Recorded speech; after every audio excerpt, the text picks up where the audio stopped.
Podcast 99. El avance diplomático más importante en la guerra Hamás-Israel, desde el 7 de octubre, fue una tregua anunciada el 24 de noviembre, que parecía darle un respiro al conflicto. Sin embargo, solo duró 7 días. En un inicio se acordó que Israel intercambiaría prisioneros palestinos por rehenes capturados por Hamás el 7 de octubre. Por cada 3 prisioneros, Hamás liberaría a un rehén. En total, Hamás liberó a 110 personas, mientras que Israel liberó a 240. Los gobiernos de Qatar, Egipto y Estados Unidos participaron en las gestiones diplomáticas para llegar a esta tregua, la cual tuvo una prórroga de 4 días adicionales, lo que sugería la posibilidad de que los ataques bélicos disminuyeran. El secretario general de Naciones Unidas, Antonio Guterres, destacó la importancia de esta pausa en el conflicto, pero advirtió que los días adicionales no serían suficientes para ayudar a Gaza. It's a glimpse of hope and humanity in the middle of the darkness of war. And I strongly hope that this will enable us to increase even more the humanitarian aid to the people in Gaza that is suffering so much, knowing that even with that additional amount of time, it will be impossible to satisfy all the dramatic needs of the population in Gaza. La tregua llegó a su fin el viernes 1 de diciembre.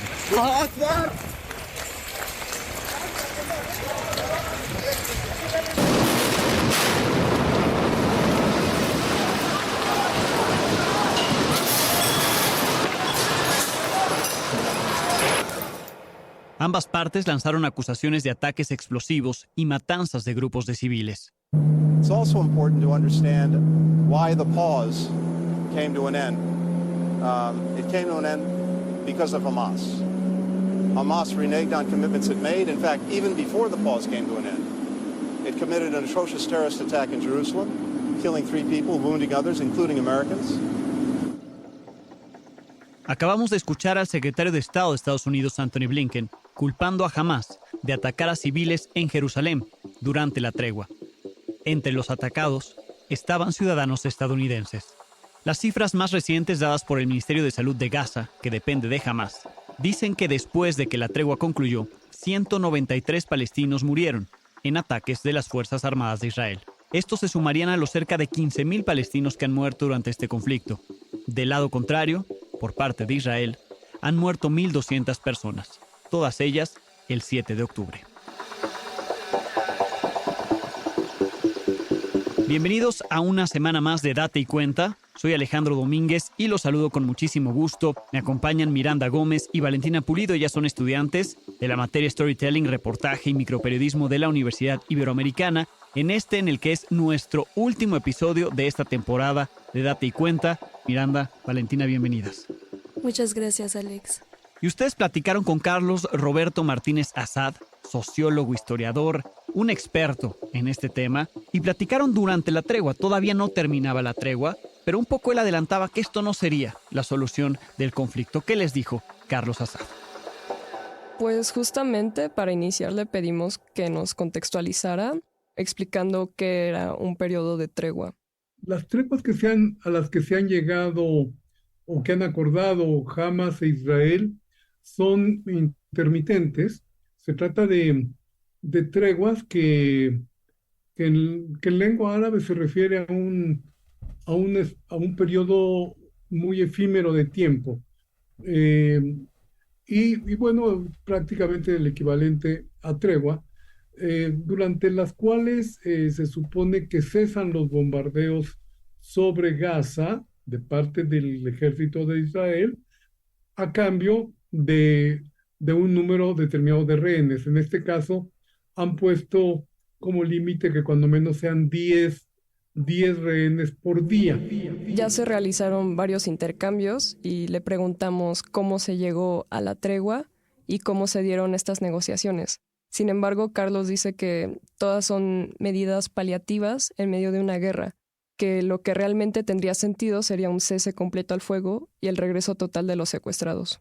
Todo esto son medidas paliativas en medio de una guerra, porque lo que realmente tendría sentido es un cese completo al fuego y el regreso total de los secuestrados, porque, bueno, se está afectando a mucha gente inocente. Los secuestrados, pues son gentes indefensas que fueron tomados por Hamas de manera lamentablemente muy violenta y sin ningún, digamos, sin ningún plan preconcebido que quizá hubiera hecho menos brutal el asedio de Gaza a los kibbutz, a los kibbutzim de Israel, porque supongo podría haberse limitado a personas que ostentaran algún grado militar o que fueran policías de la zona. Eso hubiera tenido una cierta, bueno, una explicación moralmente o éticamente más sostenible. El tomar rehenes de la manera indiscriminada como lo realizaron, pues realmente fue muy negativo. Tomando en cuenta que Hamas lanzó cohetes 15 minutos después de que iniciara la tregua y con 3 explosivos hacia soldados el jueves 23 de noviembre, le preguntamos qué medidas se implementaron para mantener y garantizar la tregua y cuáles no se han mantenido. Tendría que esperarse mayor racionalidad de parte de unos y de otros, ¿no? De parte de Hamas y de parte de Israel. Hay un asunto, miren, un asunto muy difícil. No sabemos realmente cómo se está negociando. No sabemos cuáles son las razones para que hasta ahora solamente hayan salido extranjeros, personas con doble pasaporte y sobre todo niños y mujeres. No hemos visto todavía salir a personas de la edad que se esperaría entre los 20 y los 30 años. No hemos visto que salga ninguno de esos en ese rango de edad. Así es que ahí hay necesariamente como una suerte de estrategia, una suerte de acuerdo que no conocemos. Por otro lado, sabemos que los rehenes que están liberando son los que fueron capturados el 7 de octubre. Asimismo, fue que le preguntamos quiénes son los presos que está liberando Israel.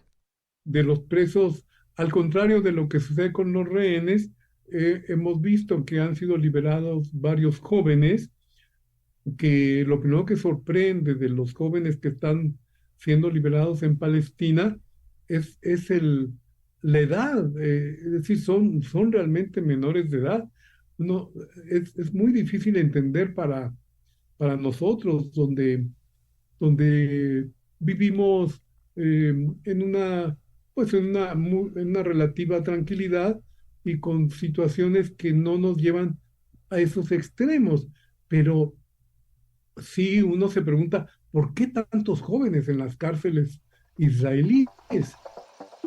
Como bien ya sabemos, los secuestrados son la parte más importante y donde tendría que estar la atención. Por eso mismo, Carlos afirma que hay un consenso en que lo principal es que hay que devolver los rehenes de parte de Hamas, pero también de Israel. No obstante, nos cuenta que en Israel hay desacuerdos con el gobierno y la población israelí. Y algo que es muy importante es que en Israel también hay un desacuerdo ya muy fuerte en términos de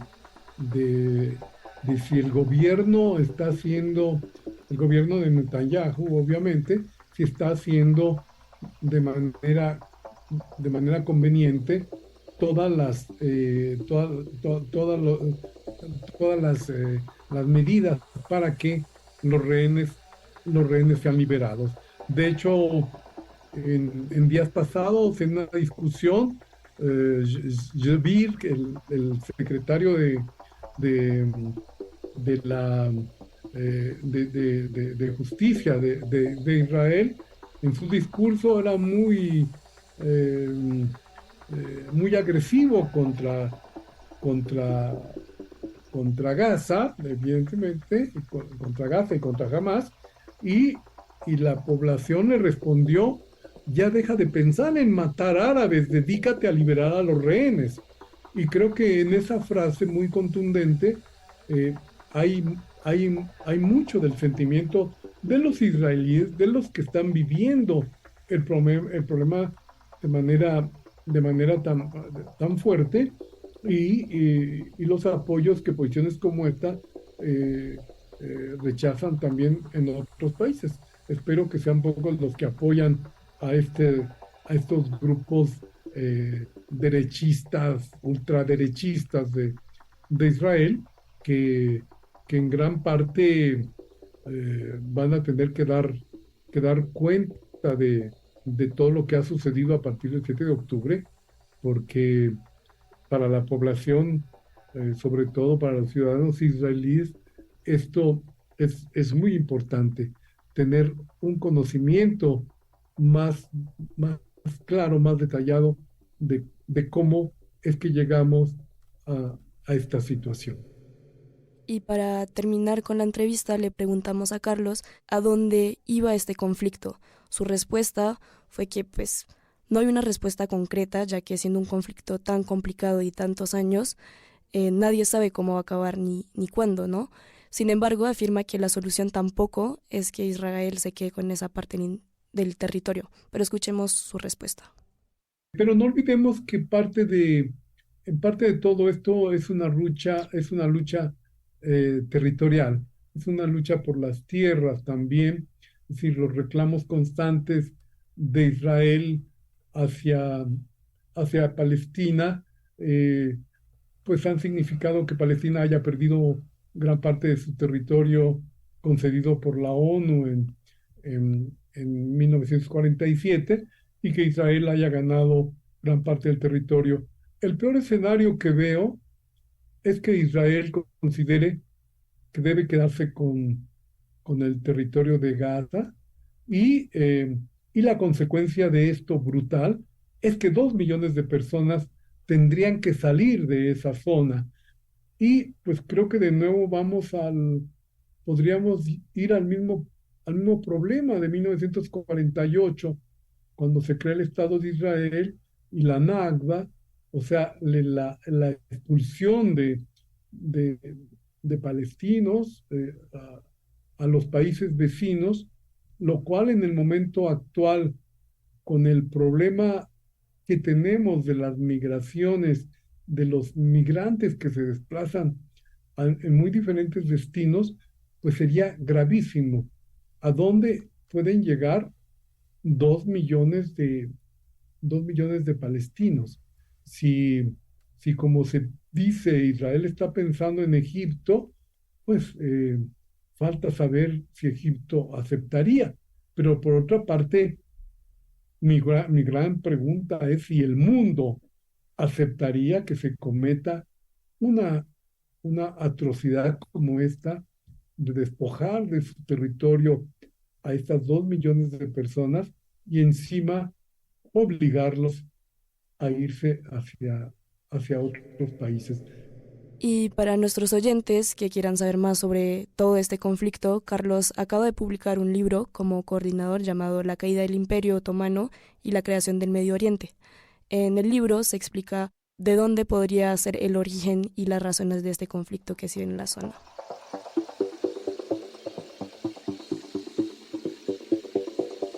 Excelente. Carlos Martínez Assad, de verdad que un experto en este tema, y además pues nos ayudó a comprender qué ocurría en ese momento de la tregua antes de que finalizara. Miranda, Valentina, muchísimas gracias. Y gracias a todos ustedes por escucharnos cada semana. Los invitamos a escuchar el resto de episodios que tenemos ya publicados en las plataformas de Ibero 90.9 y por supuesto suscribirse y calificarlos. Saber cómo nos fue en cada uno de ellos. Como les adelantaba al inicio de esta emisión, este es el último podcast de la temporada. Nos encontraremos en algunas semanas por delante, sin antes agradecer a quienes tuvieron que ver y mucho con esta primera temporada, un podcast que fue gracias al equipo que conforman Rox Aguilar, Leonardo Cepeda, Esther Cherem, Bruno Correa, Miranda Gómez, Farideh Lu, Mariana Hernández, Patricio Mazana, Ana Ortega, Marcela Ortiz Mena, Valentina Pulido, Alejandro Ramírez, Pablo Ríos Camarena, y Paula Simón. Agradecemos, por supuesto, quien encabeza la producción acá en Ibero 90.9, Daniel Maldonado, quien estuvo muchas veces detrás de la consola y en la edición de este podcast, Aldebarán Abraham, y por supuesto al que se le ocurrió el nombre, la idea original, Ricardo López Cordero, que dirige Ibero 90.9, a nuestro coordinador de la parte académica en periodismo de comunicación Ibero, Eric Fernández, y a nuestro director en el departamento de comunicación, Juan Carlos Enríquez. Yo soy Alejandro Domínguez y nos vemos y escuchamos en algunas semanas. Esto es Date y Cuenta.